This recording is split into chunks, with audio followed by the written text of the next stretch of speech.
잠깐 같이 기도드리겠습니다.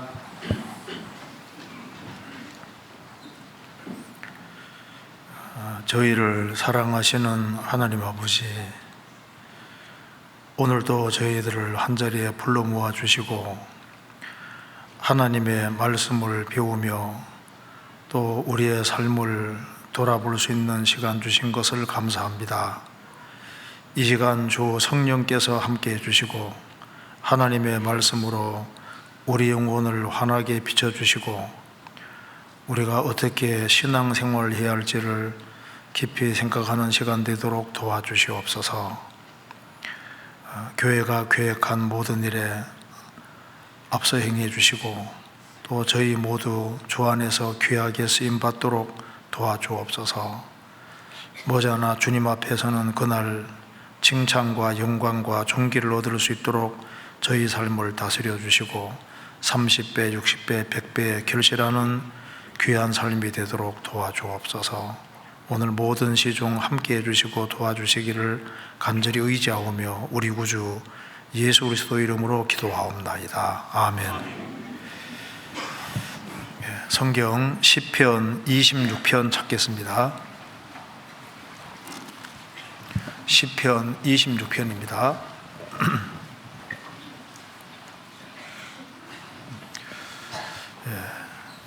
좀 길지만 1절부터 9절까지 제가 읽겠습니다. 26편입니다.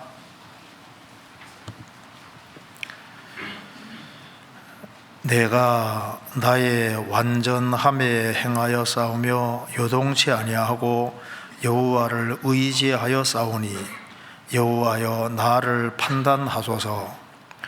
여호와여 나를 살피시고 시험하사 내 뜻과 마음을 단련하소서. 주의 인자하심이 내 목전에 있나이다. 내가 주의 진리 중에 행하여 허망한 사람과 같이 앉지 아니하여 싸우니 간사한 자와 동행치도 아니하리이다. 내가 행악자의 집회를 미워하오니 악한 자와 같이 앉지 아니하리이다. 여호와여 내가 무죄함으로 손을 씻고 주의 단에 두루다니며 감사의 소리를 들리고 주의 기이한 모든 일을 이르리이다. 여호와여 내가 주의 계신 집과 주의 영광이 거하는 곳을 사랑하오니 내 영혼을 죄인과 함께 내 생명을 살인자와 함께 거두지 마소서. 저희 손에 악득함이 있고 그 오른손에 뇌물이 가득하오나 나는 나의 완전함에 행하오리니 나를 구속하시고 긍휼히 여기소서. 내 발이 평탄한 데 섰사오니 회중에서 여호와를 송축하리이다. 3절을 같이 읽겠습니다. 주의 인자하심이 내 목전에 있나이다. 내가 주의 진리 중에 행하여. 거기까지입니다. 오늘 시간에는 이 다윗의 신앙생활의 비결, 이 제목으로 좀 말씀드리려고 합니다. 왜냐하면 시편 26편을 읽어보면은 다윗이 왜 신앙생활을 잘 했는지를 알 수 있기 때문입니다. 그래서 오늘 이걸 같이 생각해 보면 다윗은 이러했기 때문에 신앙생활을 잘 할 수 있었구나. 근데 이것이 3000년 전에 기록된 말씀인데 우리의 신앙생활 원리하고 똑같은 겁니다. 그래서 다윗이 신앙생활을 할 때 자신이 신앙생활을 잘 할 수 있는 특별한 비결이 있었습니다. 세상에는 여러 가지로 이제 비결들이 있는데 어떤 사람은 돈 잘 버는 그런 비결을 가지고 있는 사람이 있잖아요. 일에 손댔다 하면은 돈을 잘 버는 사람이 있습니다. 나름대로 노하우 비결이 있는 거예요. 우리는 신앙생활을 잘하는 그 비결을 알고 그리고 주님 앞에 귀하게 쓰임 받다가 주님 앞에 가면은 우리 인생이 성공이라고 할 수 있습니다. 주님께 칭찬받을 수 있다면 그게 최고의 성공인 거예요.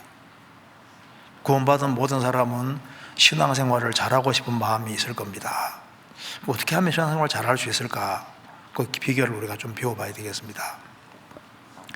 어떤 사람이 이제 부자가 되고 싶어서 돈을 많이 버는 부자에게 가서 부자 되는 비결을 알려달라고 떼를 쓰니까, 하도 떼를 쓰니까 나 따라오라고 해서 산에 올라갔다고 하잖아요.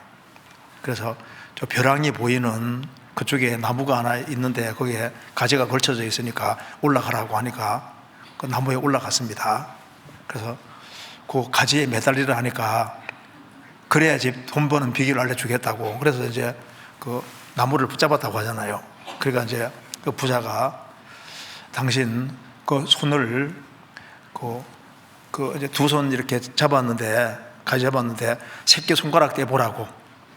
그 다음 손가락 떼고 하다가 이제 한 손을 겨우 이제 뗐습니다. 한 손으로 매달려 있는 거예요. 근데 그 새끼 손가락 떼보라고. 새끼 손가락까지는 뗐는데 그 다음 떼면 떨어지잖아요. 더 이상은 못 떼겠다고, 죽는다고. 더 떼보라니까 못 떼죠. 그래서 내려오라고 했습니다. 그리고 난 다음에 이제 돈 버는 비결은 돈이 들어왔다고 하면은 목숨 걸고 그걸 꽉 붙잡고 절대 놓지 말아라. 그러니까 들어올 때 그걸 꽉 붙잡고 안 내놓으면 부자 된다고, 그렇게 뭐 알려줬다고 하는데, 그렇다고 부자 되겠습니까? 어쨌든 간에 그분은 그렇게 알려줬다고 합니다. 나름대로 뭔가 이제 나름대로 비결 같은 것이 있어요. 그런데 우리가 신앙생활을 잘할 수 있는 비결, 이걸 알면 얼마나 좋겠습니까? 다윗은 시편 22편에서 자신이 신앙생활을 잘하는 비결을 여기에서 분명히 밝히고 있습니다.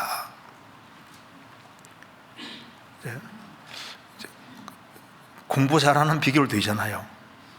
성경을 잘 익히는 그 비결, 제가 한번 그 독일의 심리학자 에빙하우스라는 사람이 이제 실험해서 이제 오래전에 발표한 것이 있는데, 이제 배우고 난 다음에 이제 한 8시간 지나면은 10% 이하로 이제 거의 기억을 많이 못 한다는 거예요.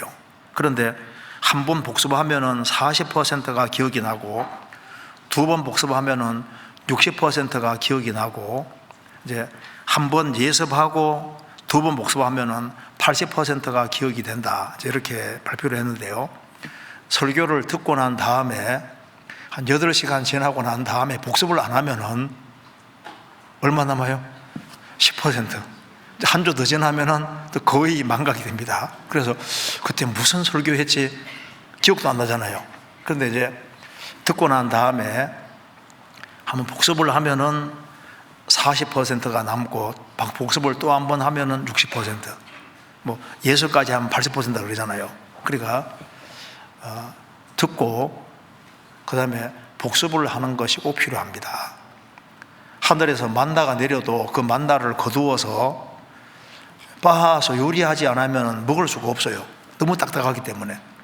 하나님 말씀을 듣고 그 다음에 그것을 다시 묵상하고 그런 시간을 가질 때 정말 그것이 내 뼈가 되고 살이 되고 피가 되고 아주 이제 심겨지게 되는 겁니다. 어떤 분은 참 가난하게 살아가는데 그 살아가는 거 보면 너무너무 기쁘게 살아가고, 어려움이 있을 때마다 또 주님의 도와주시는 것을 많이 경험합니다. 그래서 당신은 어떻게 그렇게 기쁘게 살고 어려움이 많을 때마다 그때마다 그 슬기롭게 그 어려운 걸 헤쳐나가냐 부르니까 보여주는데, 그 자기 집에 따로 기도실이랑 하나 딱 만들어 놔서 성경을 열심히 배울 뿐 아니라 그 어려움이 있을 때마다 그 기도실에 들어가서, 자기가 만든 기도실에 들어가서 열심히 기도하고 하나님의 도움을 구하는 거예요. 뭔가 이제 신앙생활을 잘할 때는 비결이라는 것이 있는 겁니다. 다윗은 시편 26편에서 자기의 비결을 이야기하고 있습니다. 거기에 먼저 결론부터 말씀드리면 3절에 주의 인자심이 내 목전에 있나이다. 주님의 인자하심, 주님의 그 사랑과 은혜를 말합니다. 주님의 사랑과 은혜가 내 목전에 있나이다. 주님의 사랑과 은혜가 내 눈앞에 있습니다. 그러니까 눈만 뜨면 뭐가 보입니까? 하나님의 사랑이 보이고 하나님 은혜가 보이는 거예요. 그 하나님 은혜와 사랑이 크게 보이기 때문에, 그래서 그는 다른 사람보다 아주 힘차게 신앙생활을 잘할 수가 있었습니다. 조금 더 자세히 말씀드리고, 주의 인자하심이 내 목전에 눈앞에 있나이다. 그러니까 눈앞에 하나님의 은혜와 사랑이 크게 보이면은, 그게 정말 사실이라면은 그 사람은 힘차게 살 수 있을 겁니다. 여기에 다윗이 이렇게 신앙생활을 열심히 하려고 하는 그 백그라운드에 제일 바탕에 뭐가 있냐면은, 주님의 인자하심이 내 목전에 있나이다. 이것이 그의 신앙생활의 원동력이 됐는데, 우리 신앙생활의 원동력도 마찬가지일 겁니다. 자, 1절부터 보겠습니다. 1절에 내가 나의 완전함에 행하여 싸우며 요동치 아니하고 여호와를 의지하여 싸우니 여호와여 나를 판단하소서. 1절에 내가 나의 완전함에 행하여 싸우며, 이 말은 과거부터 지금까지 완전함에 행해 왔다는 말씀입니다. 그러니까 과거부터 지금까지 나는 나의 완전함에 행하였다고 말씀했고, 또 10절 보면은 저희 손에 악특함이 있고 그 오른손에 뇌물이 가득하오나 나는, 다른 사람들은 손에 악특함이 있고 그 오른손은 뇌물이 가득하오나 나는 나의 완전함에 행하오리니, 그러니까 앞으로도 계속적으로 완전함에 행할 것입니다. 이렇게 말을 하고 있습니다. 그러니까 1절과 11절을 보면은 과거부터 지금까지 나는 나의 완전함에 행해 왔는데, 이제 다른 사람들은 죄 가운데 자기 마음대로 산다 할지라도 나로서는 나는 나의 완전함에 계속적으로 행할 겁니다. 언제까지? 주님 오실 때까지, 주님 만날 때까지 그렇게 할 겁니다. 그럼 여기 이제 완전함에 행했단 말은 다윗이 하나님처럼 완전하다, 그런 말은 아닙니다. 부족한 사람이지만은 그래도 이제 세상 사람들하고 구별되어서 최대한 바르게, 주님 보시기에 올바르게 살려고 노력을 해왔고, 지금까지 그렇게 해왔는데 앞으로도 계속적으로 그렇게 할 겁니다 하는 아주 결심이 여기에 담겨 있습니다. 이런 내가 나의 완전함에 지금까지 행해왔고 앞으로도 그렇게 행한다는 것은 바탕에 뭐가 있을까요? 전심이 있는 겁니다. 그래서 전심이 있는 사람이, 그러니까 주님을 향해서 온전한 마음을 갖고 있는 사람에게서 온전한 행동이 나오게 되는 겁니다. 이거 잠깐 접고 시편 119편 보겠습니다.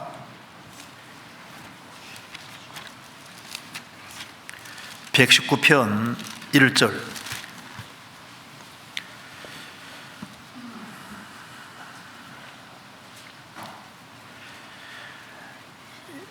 행이 완전하여 여호와의 법에 행하는 자가 복이 있으며 여호와의 증거를 지키고 전심으로 여호와를 구하는 자가 복이 있도다.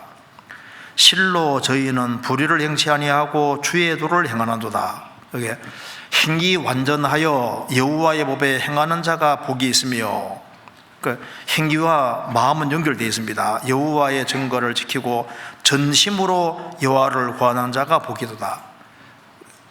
전심으로 나를 찾고 찾으면 나를 만나리라고 말씀하신 대로 이제 마음을 오로지 하는 사람, 그 속에서 행동도 온전한 행동이 나올 수 있는 겁니다. 열왕기상 15장 5절에 하나님이 다윗을 칭찬하기를, 다윗은 햇사람 우리아이를 제외하고는 평생에 여호와의 보시기에 정직히 행하고 자기에게 명하신 것을 어기지 않고 다 행하였다. 그가 그 당대 누구보다도 바르게 살려고 발버둥을 쳤고 하나님 앞에서 온전하게 바르게 행하려고 정말 노력했습니다. 그러니까 다윗의 소원이 뭐냐 하면은 하나님 앞에 신앙생활을 잘해보고자 하는 것이 그의 간절한 소원이었습니다. 그러니까 욥의 소원이 뭘까요? 욥의 친구들도 알고 있습니다.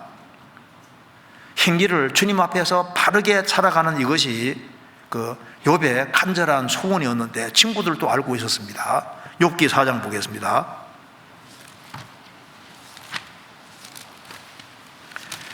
욥기 4장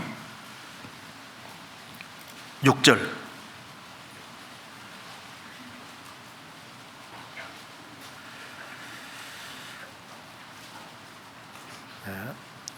4장 6절입니다. 내 의뢰가 경외함에 있지 아니하냐? 내 소망이 내 행위를 완전히 함에 있지 아니하냐? 욥의 친구 대만 사람 엘리바스가 말했습니다. 욥에게 말하기를 너의 의뢰가 경외함에 있지 아니하냐? 그는 욥은 하나님을 경외하면서 너의 소망이 내 행위를 완전히 함에 있지 아니하냐? 주님 앞에 정말 바르게 행하려고 노력했던 겁니다. 바울 사도도 골로새서 1장에서 말씀하시기를 각 사람에게 가르치는 이유가 각 사람을 그리스도 안에서 완전케 하기 위함이라는 말씀대로 주님께서도 구원받은 사람이 신앙생활을 바르게 하고 잘하기를 간절히 원하시는 겁니다. 그런데 다윗은 그 당대 신앙생활을 정말 잘하려고 노력했던 사람이에요. 그래서 과거에도 그렇고 지금도 그렇고 앞으로도 하나님 앞에서 합당하게 행하려고 노력한다는 것을 여기에 고백하고 있는 겁니다. 시편 12편 다시 보시겠습니다.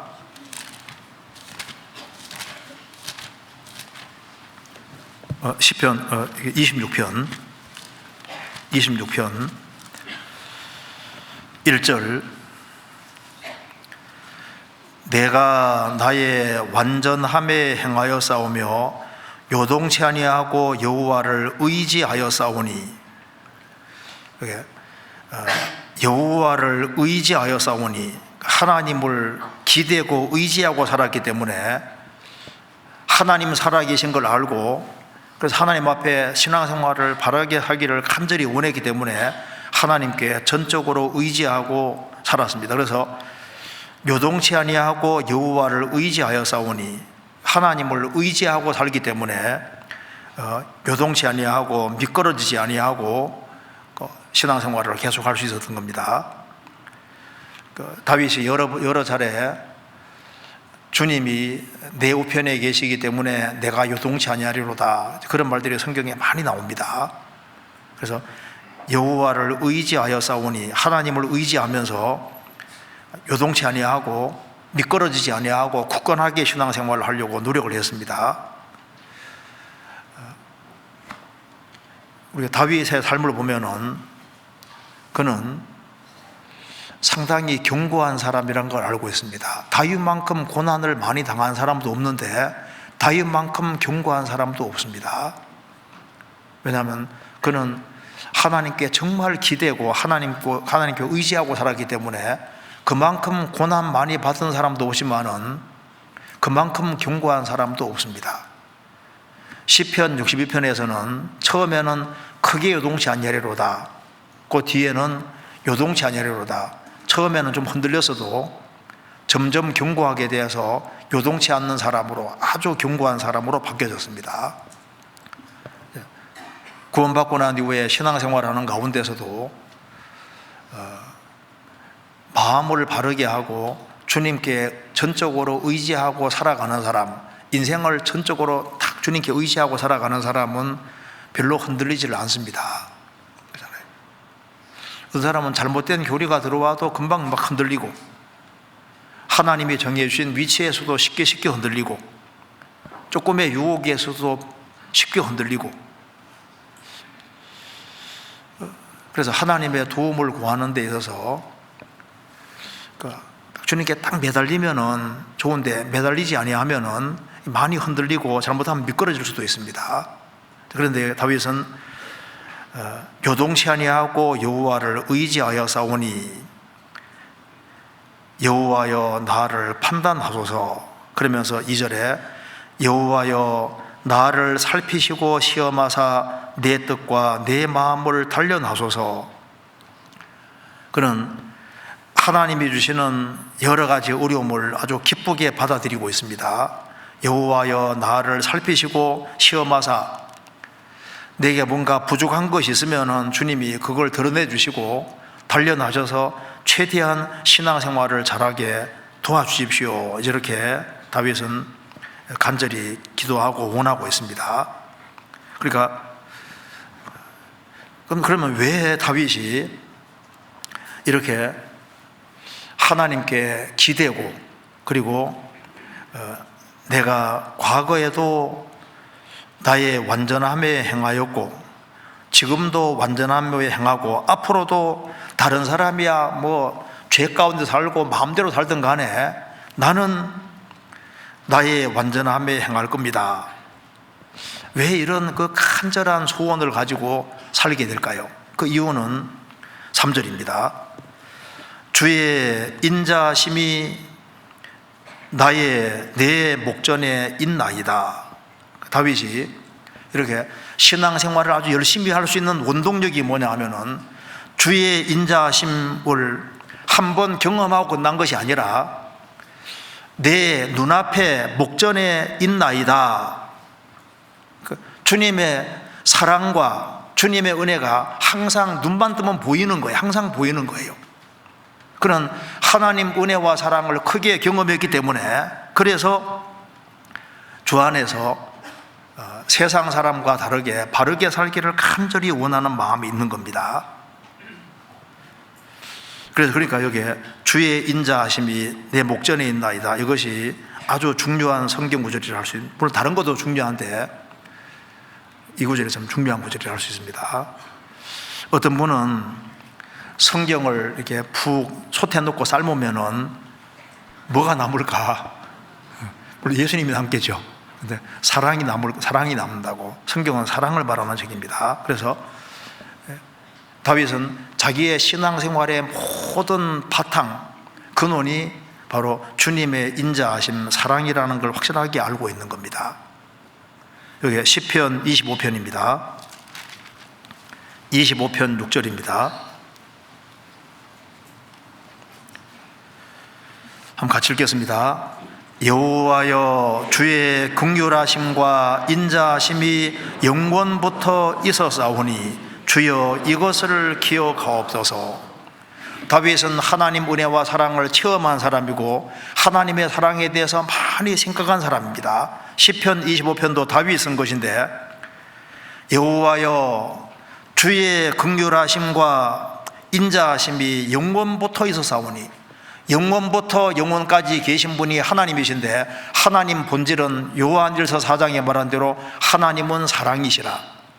하나님은 본질이 사랑이시고 하나님은 영원부터 계시기 때문에 사랑은 영원부터 있다는 걸 다윗은 알고 있는 겁니다. 그래서 여호와여 주의 긍휼하심과 인자하심이 영원부터 있었사오니 주여 이것을 기억하옵소서. 다윗은 압살롬에게 쫓겨서 맨발로 도망하는 신세가 되어서 유대 광야에 있을 때에도 다 모든 것을 견딜 수 있었던 것은 주님의 사랑 때문인 겁니다. 거기에 고대의 시편 63편 보겠습니다. 63편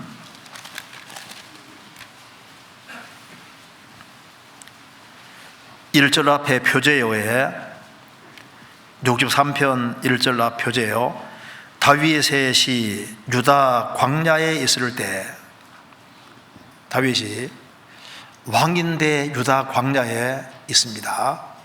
거기 보면은 11절에 왕은 하나님을 즐거워하라니. 압살롬에게 도망다니고 맨발로 도망다니면서 유대 광야에 있을 때 너무 힘든 상황입니다. 아마 인생에서 제일 힘들 때가 압살롬 반역 될 겁니다. 그런데 왕은 하나님을 즐거워하리니, 다윗은 왕입니다. 왕임에도 불구하고 여기 하나님을 즐거워하리니, 왜 이렇게 말을 하냐 하면은 3절 같이 읽겠습니다. 주의 인자가 생명보다 나음으로 내 입술이 주를 찬양할 것이라. 주의 인자가 생명보다 낫다. 육신의 생명보다 훨씬 나은 것이 뭐냐? 주의 인자, 주님의 사랑이 생명보다 나음으로 네 입술이 주를 찬양할 것이라.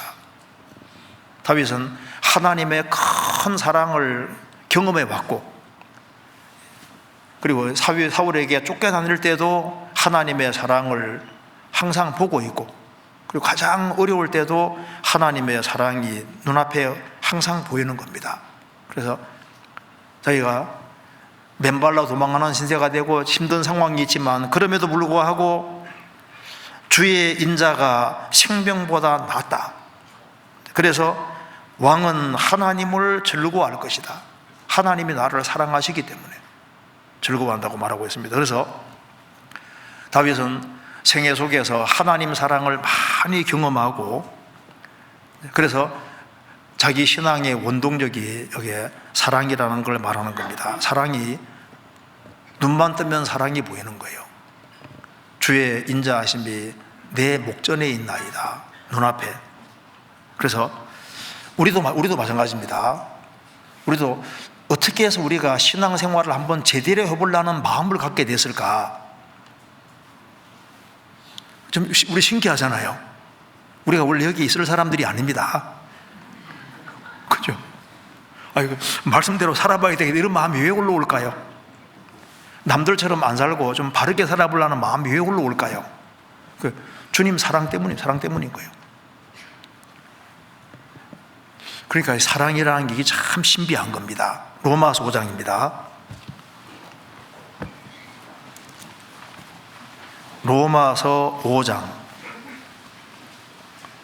5절.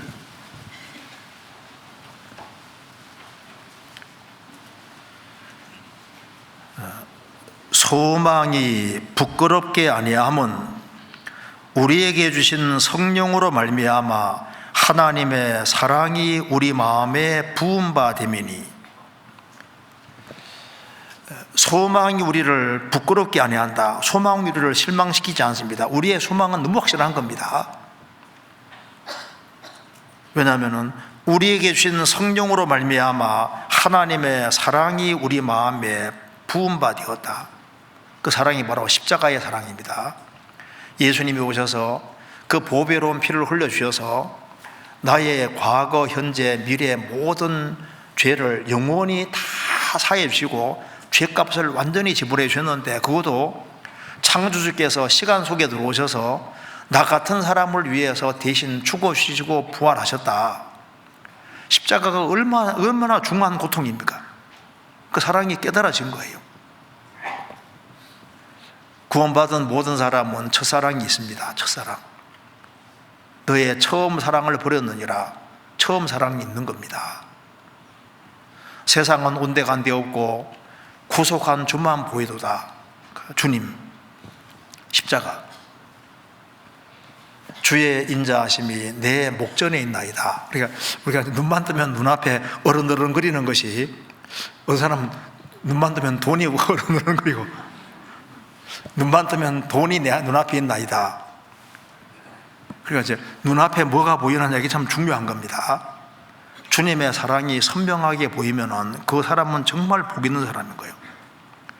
앞을 보더라도, 뒤를 보더라도, 좌우를 보고, 위를 보고, 아래 보더라도 주님의 사랑이 보이면 얼마나 큰 축복입니까? 그러니까 주님의 사랑, 이것이 눈앞에 항상 보이는 이것이 정말 축복인 겁니다. 그리고 다윗은 말하기를 내가 하나님 사랑을 깨달았습니다, 이 정도로 말한 것이 아니라 주의 인자하심이 나의 목전에 눈앞에 있나이다. 그러니까 우리가 신앙생활을 잘하기 위해서는 주님의 사랑이 더 커질 필요가 있는 겁니다. 그죠? 그 사랑이, 주님이 나를 사랑하시는 것을 더 많이 깨달아가고, 하나님은 본질이 사랑이시기 때문에 하나님 사랑을 더 알면 알수록, 주님이 얼마나 광대하신 분인데 주님 사랑을 더 크게 느끼면 느낄수록 그 사람은 더 힘차게 신앙생활을 할 수가 있는 겁니다. 그건 틀림없잖아요. 그래서 하나님의 사랑의 넓이와 길이와 높이와 깊이, 그것을 점점 더 깨달아가고, 주님은 정말 나를 사랑하시되 얼마나 깊이 사랑하시는지 그걸 깨닫는 사람은 정말 복이잖아요. 모세는 하나님과 40년 동안 같이 지냈습니다. 40년 지나고 난 이후에 제일 마지막에 쓴 것이 신명기입니다. 신명기 주제가 뭔지 아시죠? 신명기 주제는 한마디로 사랑입니다. 하나님이 너희를 이토록 사랑하셨다, 그러니 너희들도 하나님을 사랑하라, 이게 신명기 주제입니다. 신명기에 사랑이란 말이 얼마나 많이 나오는지 모릅니다. 그리고 예수님과 정말 친밀하게 지내고, 그리고 주님의 사랑을 많이 경험한 사람이 사도 요한입니다. 요한복음, 요한 1, 2, 3서, 요한계시록을 쓴 사도 요한, 그는 하나님의 사랑을 너무나도 많이 경험했기 때문에 하나님은 사랑이라고 성경 속에 직접 썼던 겁니다. 다윗도 시편 읽어보면 다윗이 얼마나 많은 하나님 사랑을 경험한지 모릅니다. 성경 전체 주제는 하나님이 세상을 이처럼 사랑하사, 이게 주제잖아요.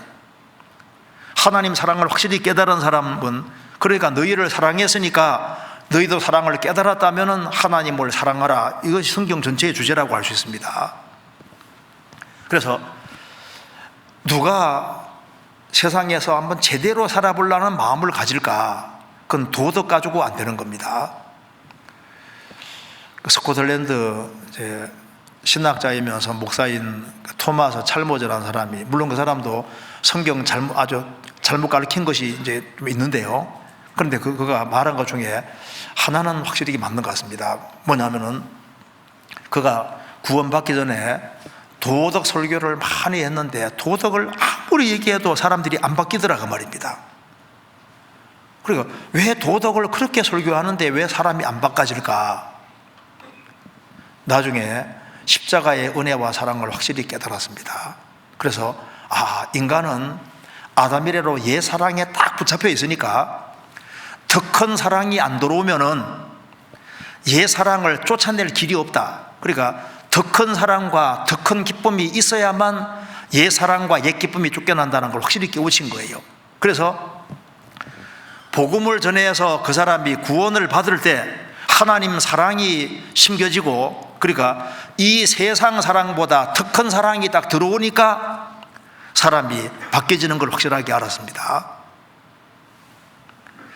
세상을 사랑하지 말고 착하게 바르게 살아야 돼, 아무리 해도 안 되는데 십자가의 사랑이 말로만 아니라 정말 영혼 속에 딱 깨달아지면은, 즉 새로운 사랑이 들어오면은, 십자가의 사랑이 확실하게 들어오고 사랑이 눈앞에 보이고, 십자가를 볼 때마다 주님이 나를 얼마나 사랑하시고 얼마나 고통받고 나를 사랑하는 걸 알면 알수록 그 사람은 분발해서 잘 살려고 하는 마음이 올라오도록 되어 있는 겁니다. 그잖아요. 여기 아가서 1장입니다.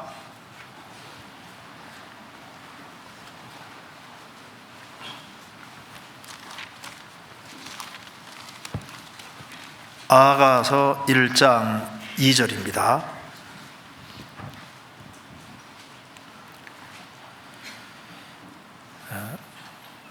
내게 입맞추기를 원하니 내 사랑이 포도주보다 나음이로구나. 여기에 술람 비유인이 말하기를 솔로몬이 내게 입맞추기를 원하니, 솔로몬 너의 사랑이 포도주보다 낫다. 솔로몬은 예수님의 그림자가 되니까 주님의 사랑은 포도주보다 낫다. 그렇죠.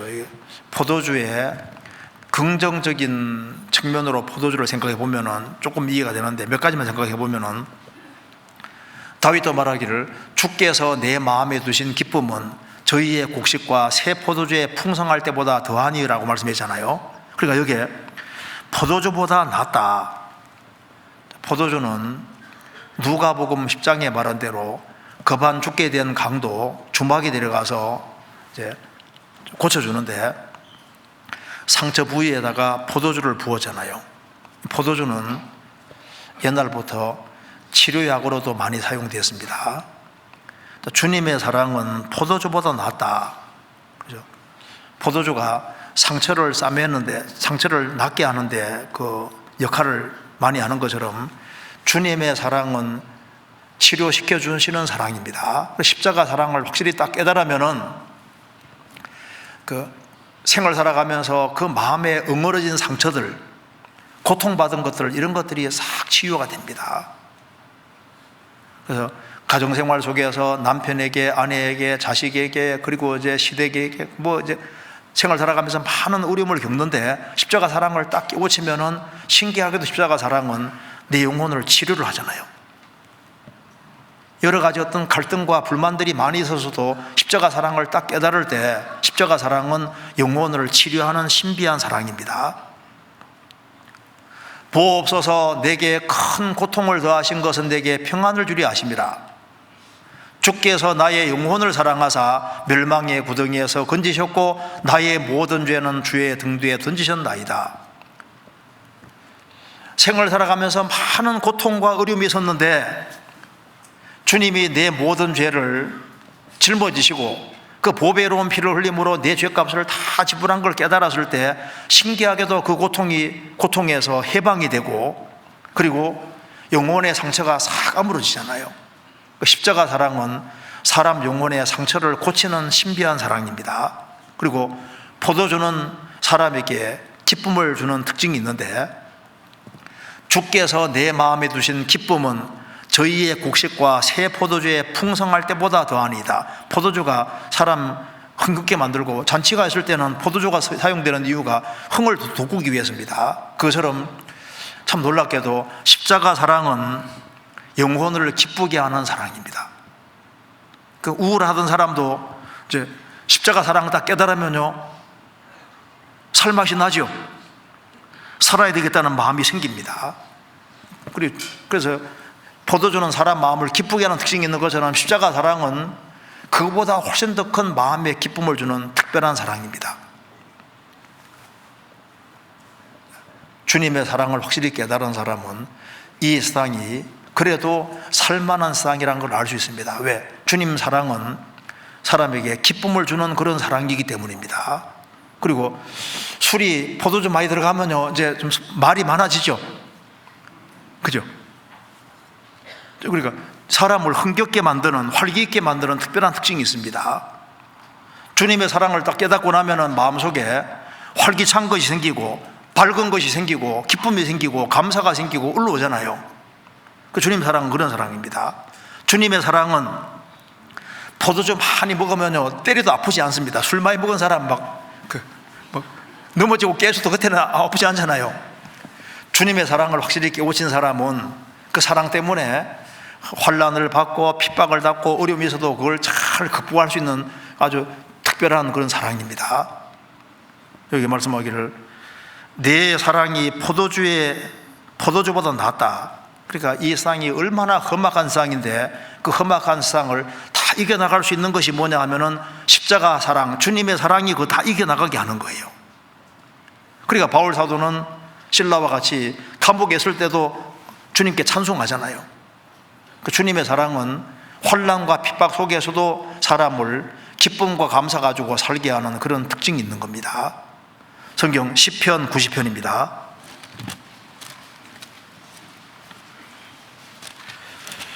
(90편)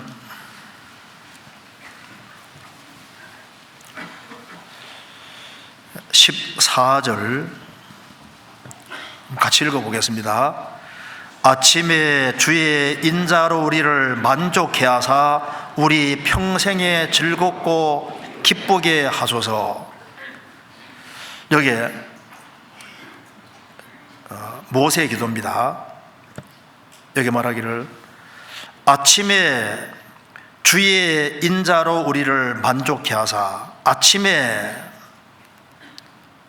인생의 아침에,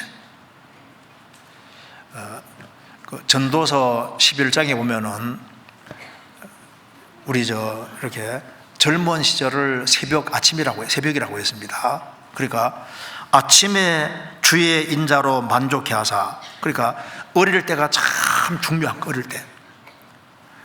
공산주의자들은 어릴 때 자녀를 맡기면 아주 새빨간 공산주의자로 만든다고 하잖아요. 가톨릭에서도 어린애를 우리에게 맡기면 우리가 아주 확실한 가톨릭 교인으로 만든다고 장담합니다. 그러니까 어릴 때 아침에 주의 인자로 우리를 만족해 하사. 구원은 가능하면 빨리 받을수록 좋습니다. 다윗도 어릴 때부터 주님을 의지하고 어릴 때 주님 사랑을 확실하게 경험을 했습니다. 그래서 시편 71편에 보면은 하나님이여 나를 어려서부터 교훈하셨으므로 지금까지 주의 기사를 전하였나이다. 하나님이여 내가 늙어 백수가 될 때에도 나를 버리지 마시며. 그는 젊을 때 하나님 은혜와 사랑을 확실히 깨달았고 그래서 지금까지 주의 기사를 전하였나이다. 내가 늙어 백수가 될 때에도 나를 버리지 말아 주십시오. 아침에 주의 인자로 우리를 만족해 하사. 다니엘도 10대 때 그때 인생을 주님께 딱 드리기로 아주 결정을 했잖아요. 루터나 칼빈도 10대, 20대 이때 다 주님 은혜와 사랑을 경험한 겁니다. 그래서 인생의 아침에 가능하면 빨리 뭘 깨달아야 되냐 하면은 여기 말씀하기를 아침에 주의 인자로 인생의 이런 아침에 제일 빨리 확실히 깨달아야 될 것이 주의 인자입니다. 주님의 사랑. 십자가 도리를 최대한 빨리 깨닫는 게 좋은 거예요. 그래서 아침에 주의 인자로 우리를 만족해 하사. 주님 인자로 만족해 하사. 그 말은 주님의 사랑을 체험하고 자기 것으로 만들고 그리고 만족이 되려면은 그 속에 충분히 뛰어들어야 되는 겁니다.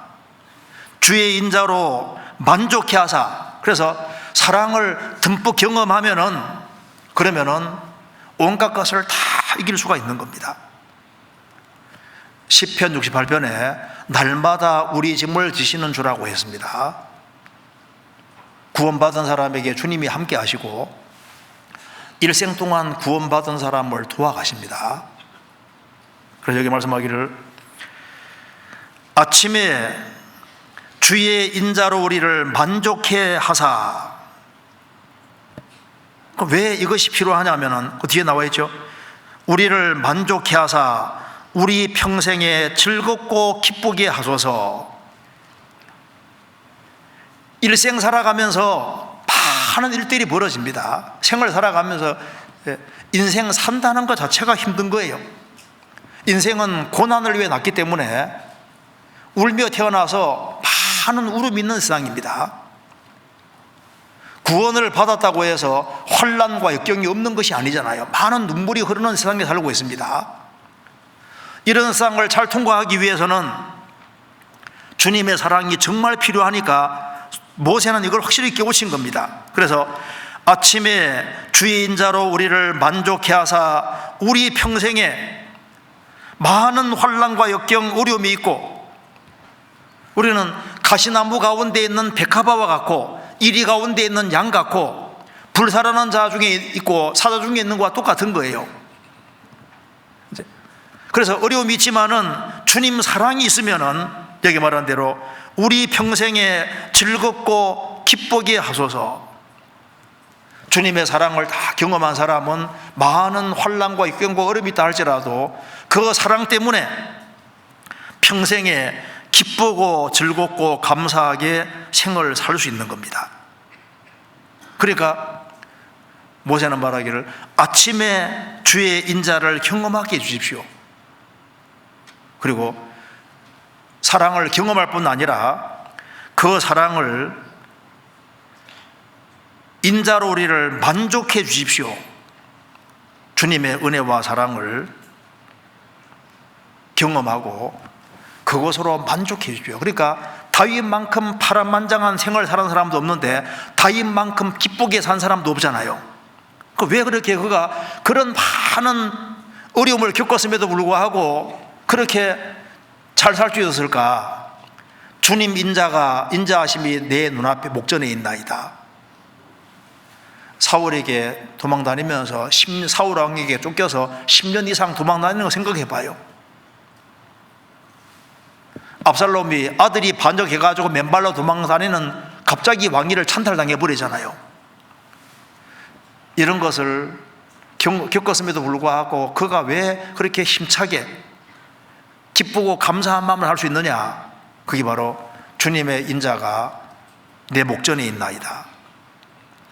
하박국 선지자는 전쟁이 다가오는 것이 보입니다. 전쟁이 오면은 이스라엘 땅이 완전히 쑥대밭으로 바뀌는 것을 압니다. 그걸 보면서도 그는 말했습니다. 비록 나무가 무성치 못하며 포도나무에 열매가 없으며 감람나무에 소출이 없으며 밭에 식물이 없으며 우리 양이 없으며 외양간에 소가 없을지라도 나는 여호와를 인하여 즐거워하며 나의 구원의 하나님을 인하여 기뻐하리로다.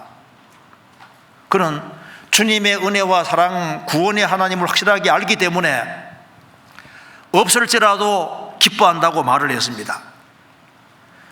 바울 사도만큼 고난을 많이 받은 사람이 없는데 그럼에도 불구하고 그가 정말 기쁘고 감사하게 살은 이유는 주의 사랑이 눈앞에 항상 보이잖아요.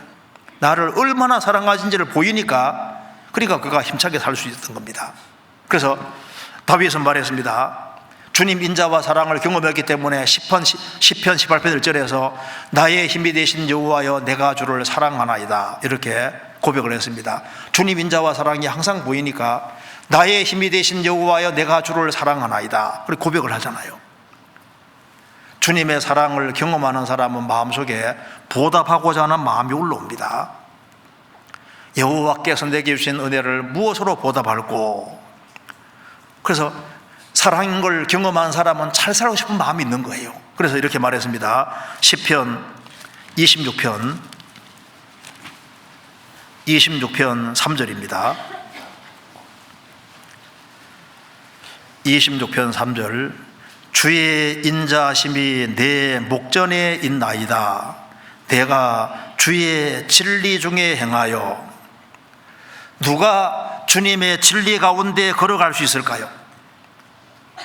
누가 진리 가운데 살고 진리 가운데 살아갈 수 있는 그런 힘이 있을까요? 주의 인자하심이 목전에 보이는 사람, 그런 사람은 주의 진리 중에 행할 그 간절한 갈망을 가지게 되는 겁니다. 그러면 진리 가운데 행하는 구체적인 모습이 어떨까요? 그 뒤에 자세히 나와 있습니다. 주님의 사랑은 이게 힘이거든요. 힘. 주님의 사랑을 확실히 경험한 사람은 마음속에 힘이 생기고, 그리고 이제 용기도 생기고, 주님이 기쁘고 감사하고 즐거운 마음도 주기 때문에 여기 어떻게 행동하는지 보겠습니다. 5절에 내가 여기 4절에 허망한 사람과 같이 앉지 아니하오니 간사한 자와 동행치도 아니하리이다. 구별되는 겁니다. 허망한 사람, 거짓된 사람, 우상 숭배하는 사람, 이런 사람과 같이 앉지 아니하였사오니 함께하지 않는 겁니다. 간사한 자와 동행치도 아니하리이다. 그리고 내가 행악자의 집회를 미워하오니 악한 자와 같이 앉지 아니하리이다. 아니하리이다. 구별되는 겁니다. 주님의 사랑은 사람을 죄에서 구별시키는 특별한 힘이 있습니다. 그 사랑은 죄를 막는 힘이 있거든요. 제가 한번 글을 읽어드리겠습니다. 불쌍한 세림이라는 어린이가 있었는데 어릴 때부터 주인인 무스타파라는 사람의 관심과 사랑 가운데 양육이 되었답니다. 그런데 후일에 주인이 죽을 때 가까이 오니까 그의 동료 하인들은 그 세림에게 주인인 무스타파의 재산을 훔치는 음모에 가담하도록 유혹했을 때 그 사람 말했습니다. 안 됩니다. 나는 강도가 아닙니다. 나는 지금 그 음모가 탄로 났을 때 받게 될 형벌 때문에 그 음모에 가담하기를 두려워하는 것이 아닙니다. 나는 다만 주인께서 내 삶에 베풀어 주셨던 은혜 때문에 그 일 하기를 두려워하는 것입니다. 뭘 봤잖아요. 주님의 은혜와 사랑은 주님이 그 십자가에서 그 중한 고통 받으시고 내 죄 때문에 죽으셨으니까 이걸 확실히 깨우친 사람은 그 죄에서 자신을 구별시키려고 하는 그런 마음이 올라오도록 되어 있는 겁니다. 다윗은 말했습니다. 허망한 사람같이 앉지 아니하였사오니 간사한 자와 동행치도 아니하리이다. 내가 행악자의 집회를 미워하오니 악한 자와 함께 자와 같이 앉지 아니하리이다. 그러면서 그 뒤에 6절에 여호와여 내가 무죄함으로 손을 씻고 주의 단에 두루 다니며, 이걸 보면 알 수 있는 것이 있습니다. 여기 잘 보면은 8절에 여호와여 내가 주의 계신 집과 주의 영광이 계시는 곳을 사랑하오니, 자, 주의 집이란 말이 나와 있죠. 그리고 거기에 6절에 내가 무죄함으로 손을 씻고, 손 씻는 곳은 성막의 물두멍입니다. 그리고 주의 단, 그러니까 성막을 보면은 성막이 딱 들어가면 이제 들어갈 때 문이 있고, 들어가자마자 뭐가 있습니까? 단, 짐승 죽이는 제단이 있고, 바로 그 뒤가 물두멍이에요. 손 씻는 곳이다 그 말이에요. 그러니까 지금 다윗은 여기에 나는 죄 짓는 사람들과 구별되어서 말합니다. 여호와여 내가 무죄함으로 손을 씻고 주의 단에 두루 다니며, 그의 마음을 붙잡고 있는 게 뭡니까? 주님의 단, 신약시대로 말하면 십자가입니다. 그 제단에서 죄 때문에 짐승을 계속 죽였잖아요. 그게 바로 십자가의 그림자입니다. 그래서 손을 씻는 것은, 손 씻고 손 씻는 것은 이제 생활 속에서 더러운 것이 묻어오니까 씻는 거잖아요. 주님과 친밀한 교제를 위해서 잘못된 것을 씻는 겁니다. 그러니까 여기에 말씀하기를 내가 무죄함으로 손을 씻고, 세상 사람과 다 구별되어 살면서 손을 씻고 주의 단에 두루 다니며, 그러니까 다윗의 마음을 항상 붙잡고 있는 것이 바로 주의 단입니다. 주의 단을 두루 다니며, 쉽게 말하면 십자가 중심으로 생활을 자꾸 살아가는 거예요. 십자가 중심으로. 왜? 주님이 죽어져 주셨으니까. 주의 단에 두루 다니며, 그러니까 십자가 중심의 삶인 겁니다. 7절 감사의 소리를 들리고, 그러니까 주의 단어를 생각할 때마다 짐승이 죽는 걸 보면서 그 먼 훗날 예수님이 자신 대신해서 대속에 죽으시는 거니까 그걸 생각하니까 감사하지 않을 수 없습니다. 그래서 감사의 소리를 들리고 주의 기이한 모든 일을 이르리이다. 그러니까 이 사실을 말하지 않을 수 없는 겁니다. 내가 믿는 거로 말하리라 그 말대로 이걸 말하지 않을 수 없기 때문에 주의 모든 기이한 일을 이르리이다, 아주 말하리이다, 그렇게 말을 했습니다. 그러면서 말했습니다. 8절에 여호와여 내가 주의 계신 집과 주의 영광이 거하는 곳을 사랑하오니, 다윗은 말했습니다. 내가 주의 계신 집과 주의 영광이 거하는 곳을 사랑합니다. 자, 구약시대 때 여기 성막을 말합니다. 신약시대로 말하면 뭡니까? 교회인 거예요, 교회. 그리고 여기 보면은 5절에 보시면 내가 행악자의 집회를 미워하오니, 행악자의 집회를 미워하고 악한 자와 같이 앉지 아니하고 그의 간절한 소원은 여호와여 내가 주의 계신 집과 주의 영광이 거하는 곳을 사랑한다고 말하면서 12절에 내 발이 평탄한 데 서싸우니 회중에서 여호와를 송축하리이다. 행악자의 집회가 아닌 회중, 주님 피로 구속받은 회중, 참된 신앙인의 무리, 이것을 다윗은 이야기를 하고 있는 겁니다. 그래서 죄에서 구별되어서 어디에 있기를 간절히 원하냐면은 주님의 사랑이 보이니까, 주님이 두신 그 성막, 주님이 계신 집과 주의 영광이 거하는 곳을 사랑하고, 그리고 죄에서 구별되어서 주님 은혜와 사랑을 깨닫고 살아가는 그런 무리 가운데 살기를 간절히 원합니다. 그리고 여기에 주의 인자하심이 내 목전에 있나이다. 주님의 인자하심을 우리가 더 많이 경험할 필요가 있습니다. 그럼 어떻게 하면은 주님의 사랑을 더 많이 경험할 수 있을까요? 하나님은 사랑이시기 때문에 하나님을 가까이 하는 사람은 하나님이 사랑이라는 것을 점점 더 알게 됩니다. 성경은 하나님께서 내려주신 책이니까 성경 가까이 하는 사람은 사랑이 많아지도록 되어 있는 거예요. 사랑을 많이 깨닫도록 되어 있는 겁니다.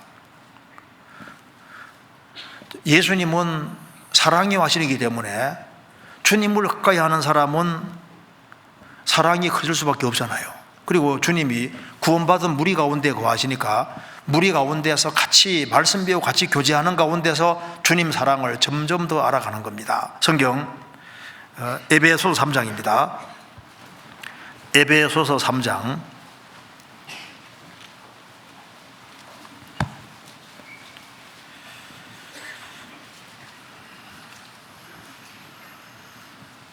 16절,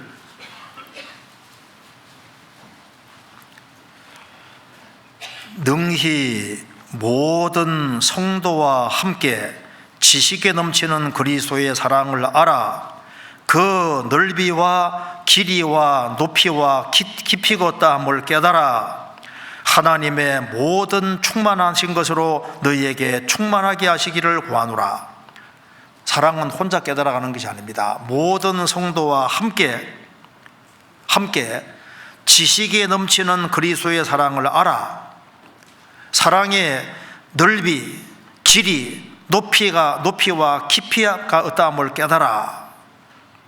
우리가 교제 가운데서 하나님 사랑을 점점 더 깨달아가게 되는 겁니다.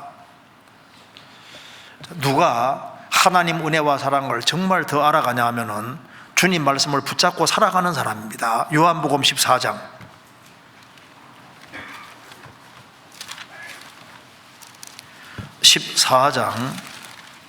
21절,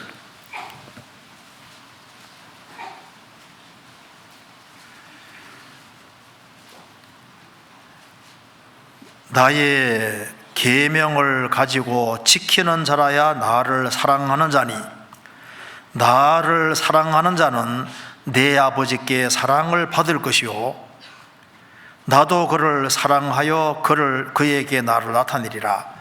나의 계명을 가지고 지키는 자라야 나를 사랑하는 자다. 나를 사랑하는 자는 내 아버지께 사랑을 받을 것이요 나도 그를 사랑하여 그에게 나를 나타내리라. 그래서 다윗은 하나님의 사랑이 눈앞에 훤하게 자꾸 보이니까 세상 사람과 다르게 주님 앞에서 아주 온전하게 바르게 살기를 간절히 원하고 자신이 단련을 받더라도 더 온전하게 되기를 간절히 원하기 때문에 다윗은 말하기를 여호와여 나를 살피시고 시험하사 내 뜻과 내 마음을 단련하소서 이렇게 얘기를 했습니다. 자신을 좀 더 온전하게 만들어 달라고 했습니다.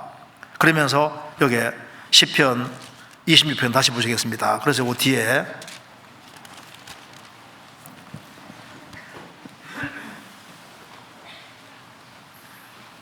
그는 간절히 기도했고 마음에 확신이 생겼습니다. 12절에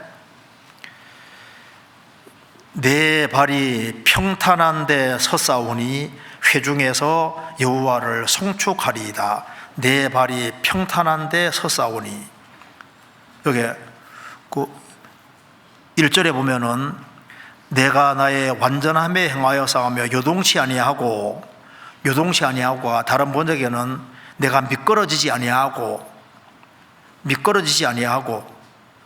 흔들려서 미끄러지지 아니하고 실족하지 아니하고, 그러니까 이제 요동치 아니하고 최대한 요동치 않으려고 이제 노력을 하고 주님께 끝까지 기대고 있는 겁니다. 나중에 내 발이 평탄한 데 섰습니다. 이제 회중에서 여호와를 송축하리이다. 내 발이 평탄한 데 섰습니다. 이걸 보면 우리가 알 수 있는 것이 있습니다. 다윗이 위태한 곳에 있다가 이제는 평탄한 데 섰습니다. 미끄러질 뻔한 상황 같은 것이 주어지지만은 이제 여호와 하나님을 사랑하는 사람, 그 사람은 틀림없이 그 뒤의 결과는 평탄한 데인 거예요. 내 발이 평탄한 데 섰습니다. 그러니까 위태한 데는 훈련하는 곳이고, 훈련을 잘 통과하면은 평탄한 데 주어지는 건 보상인 겁니다. 그런데 위태한 것을 한 번만 주시는 것이 아니라 여러 번 주어지는 사람도 있고 사람마다 다릅니다. 그런데 위태한 데가 있지만은 이제는 내 발이 평탄한 데 섰습니다. 좁은 곳에 있지만은 때로는 주님이 넓은 곳으로 인도해 주시고, 낮은 곳이 있지만은 나중에 높여 주시고, 우리가 물과 불을 통행하지만은 결국에는 풍부한 곳에 이끌어 드립니다. 내 발이 평탄한 데 섰사오니, 이렇게 얘기를 했습니다. 그러면서 다윗은 이 사실을 얘기하지 않을 수 없었기 때문에 7절에 말한 대로 감사의 소리를 들리고 주의 기이한 모든 일을 이르리이다 말하지 않을 수 없었던 겁니다. 우리 한 군데 더 보시겠습니다. 그 뒤에 시편 72편입니다. 72편, 예수님에 대한 말씀을 하면서 72편 14절,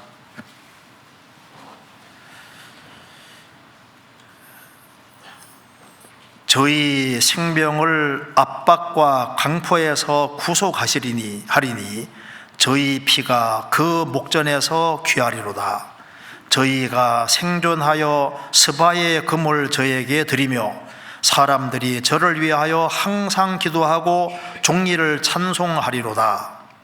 예수님에 대한 말씀입니다. 8절에 저가 바다에서부터 바다까지와 강에서부터 땅끝까지 다스리니, 예수님이 재림하시면 땅까지 다스리게 되는데, 그 14절에 저희 생명을 압박과 강포에서 구속하시리니, 주님 피값을 지불하고 사시는 겁니다. 저희 피가, 구원받은 사람의 피가 그 목전에 기하리로다. 순교입니다. 순교.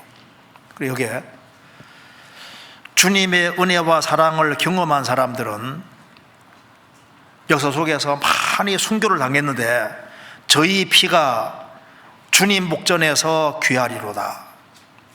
그리고 이제 죽는 경우를 말하고 그 뒤에 15절을 저희가 생존하여 죽지 않고 살아있는 사람들은 스바의 금을 저희에게 드리며, 스바의 금은 아주 귀한 금입니다.